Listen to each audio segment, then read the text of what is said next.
안녕하세요, 구독자 여러분. 오늘 소개해드릴 사연은 한 사회 초년생분이 겪으신 정말 믿기 힘든 이야기인데요. 사연을 보내주신 분께 감사드리며 지금부터 들려드리겠습니다. 이 이야기는 사연자분이 사회 초년생 시절 겪은 일입니다. 지방의 작은 대학교를 졸업한 사연자분은 취업이 되지 않아 잠시 백수 생활을 해야만 했는데요. 그렇게 늘어나는 백수 생활에 마음도 몸도 지쳐갈 때쯤 사연자분은 눈높이를 낮춰 일단 돈을 벌어보자는 생각을 했답니다. 열심히 취업 사이트를 뒤져보던 중 경북 경산의 한 중소기업이 눈에 들어왔대요. 사연자분이 원하던 대기업보다는 월급이 적었지만 기숙사도 제공하고 제가 배운 전공과도 맞아서 경력을 쌓기에 충분하다는 생각이 들었답니다. 안 그래도 가족들의 눈치가 보여 집을 잠시 떠나고 싶은 마음뿐이었다고 합니다. 이력서를 넣고 다음 날 바로 면접을 보러 오라는 문자를 받았습니다. 사연자분은 잘됐다 싶어 면접을 보고 경북 여행도 떠날 생각에 간단한 짐을 싸서 집을 나섰대요. 사연자분이 어머니께 인사를 드렸더니 어머니는 다소 심드렁한 표정으로 저를 배웅하시면서 거기 오래 다닐 건 아니냐고 물으셨어요. 사연자분은 그냥 네 하고 대답했답니다. 패키지 전문 기업이라는 그곳은 시골 마을 언덕 중턱에 위치해 있어 차 없이는 찾아가기도 힘든 곳이었어요. 택시기사님과 함께 길을 찾아 헤맨 끝에 도착했을 땐 점심때가 다 되어갈 무렵이었습니다. 조립식 건물 안에 위치한 초라한 사무실 문을 두드리고 들어갔을 때 지금 생각해보면 그때 도망쳤어야 했다고 생각했습니다. 문을 두드리자 검은색 뿔테 안경을 쓴 비쩍 마른 아저씨 한 분이 사연자분을 바라보셨는데 사연자분께서 오늘 면접 보기로 한 민경욱이라고 인사를 드렸더니 그분이 묘한 반응을 보이셨대요. 혹시 전에 본 적이 있냐면서 어디서 본 것 같다고 하시더라고요. 사연자분은 아니라고 했고 그 부장님은 그냥 저기 작업복 입고 따라오라고 하셨답니다. 그렇게 작업복을 입고 간 사연자분은 작업 방식에 대한 설명을 듣고 동남아시아 사람들과 같이 일을 하게 됐대요. 그런데 사연자분을 데리고 온 그 뿔테 안경 아저씨는 보이지 않았대요. 말이 패키지 전문 기업이지 사실은 알루미늄, 비닐봉지, 스티로폼 박스 등 각종 포장재를 만드는 업체였습니다. 말이 잘 통하지 않는 동남아시아 직원들 사이에서 사연자분은 어떤 말도 할 수 없었고 사연자분이 빠지면 제품에 치여 사고가 나거나 물건이 부서질 수 있는 상황이라 도망치지도 못한 채 그렇게 저녁까지 일했대요. 그날 저녁 정식 회사 직원이라고 할 수 있는 뿔테 안경의 부장님, 과장님, 경리 아줌마를 만나 회식을 했는데요. 회식이라고 해봤자 공장 야외에서 삼겹살을 구워 먹는 게 전부였답니다. 어쨌든 사연자분은 그렇게 취업에 성공했고요. 한 달 후 월급 받고 도망칠 생각부터 했대요. 기숙사는 조립식으로 된 외국인 직원 숙소였는데 그나마 다행인 건 독방을 배정받았다는 것 정도였답니다.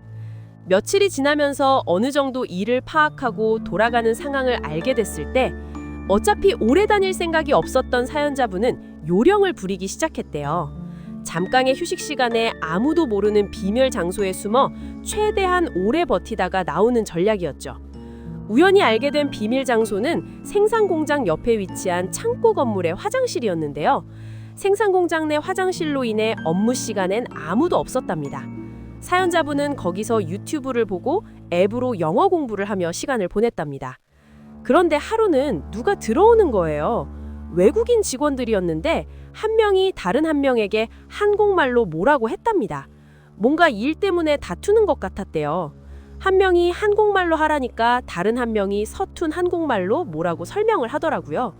볼일을 마친 직원들이 나가려고 말고 사연자분이 있는 곳에 와서 문을 두드렸대요.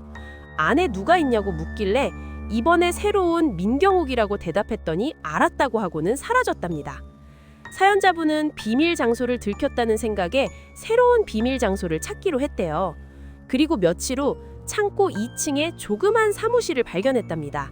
구석진 곳에 있어 잘 눈에 띄지 않아 더욱 마음에 드는 곳이었대요. 특히 창문이 하나도 없어서 불을 끄고 있으면 낮에도 밤이라고 생각될 정도였답니다. 불을 끄고 유튜브를 보고 있던 어느 날 밖에 철계단을 올라오는 소리가 들렸대요. 철컹철컹 소리와 함께 회의실 문이 열리고 두 사람이 들어와 불을 찾는데 서로 깜짝 놀랐답니다. 사연자분과 외국인 직원 2명 모두 놀란 상황에서 사연자분께서 다시 한번 이번에 새로운 민경욱이라고 인사를 했고 그분들도 인사를 해주셨대요. 어색하게 앉아있다가 그 두 사람이 다시 일하러 가면서 헤어졌는데요. 그 뒤로도 그 두 사람은 회의실에 자주 왔답니다. 비슷한 또래였기에 조금씩 안면을 트고 말을 하게 됐는데요.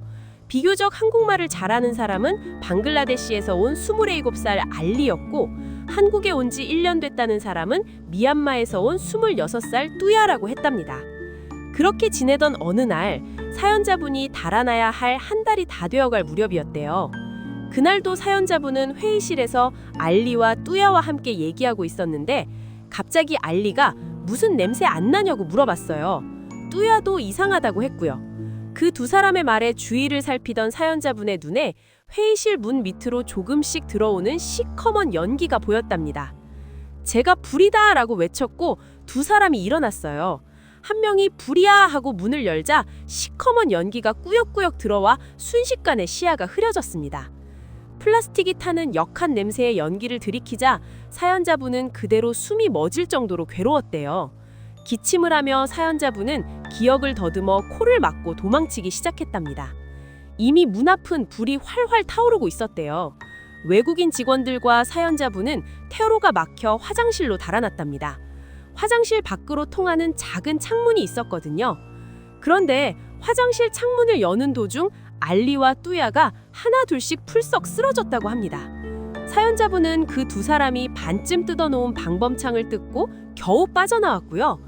이미 사연자분은 만신창이었지만 그 외국인 직원들을 살리기 위해 움직였대요. 사연자분은 도와달라고 불이라고 어서 119에 신고하라고 외쳤답니다. 얼굴에 검댕이를 뒤집은 사연자분이 뛰어가며 외치자 공장에서 작업하던 사람들이 모두 뛰어나와 창고로 달려갔대요.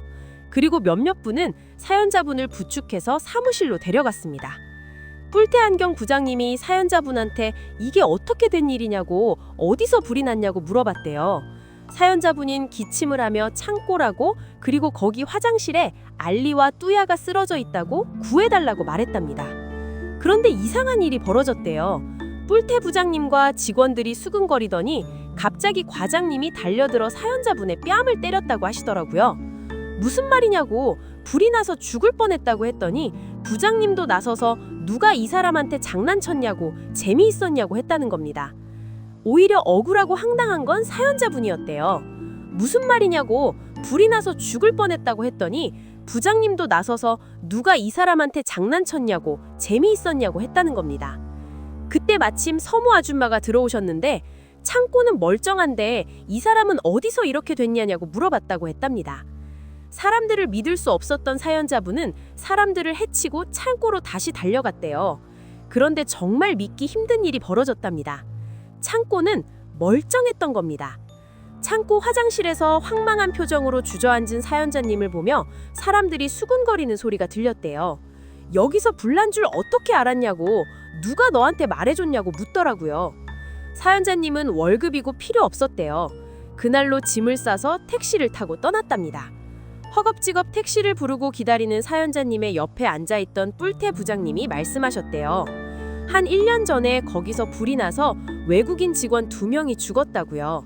그런데 그 사람들이 죽은 곳이 바로 그 화장실이라고 하셨대요. 뭔지는 모르겠지만 잘 가라고 하시면서 그러고 보니 사연자분이 좀 낯설지 않다 싶었는데 이제 생각난다고 하셨어요. 그리고 이렇게 덧붙이셨답니다. 안 그래도 그 사람들이 불나서 죽은 며칠 전에 부장님한테 와서 민경욱이라고 새로 온 사람 있다는데 아냐고 물어봤다고요. 이제 와서 보니 사연자분이 올 거라고 그랬던 것 같다고요. 구독자 여러분, 이 사연 어떠셨나요? 정말 소름 돋는 이야기인데요. 사연을 보내주신 분께 다시 한번 감사드립니다. 다들 조심하시고요. 다음 사연으로 찾아뵙겠습니다. 혹시 비슷한 경험 있으신 분 계시면 댓글로 공유해주세요. 구독, 좋아요, 알림 설정 부탁드려요. 다음에 또 만나요.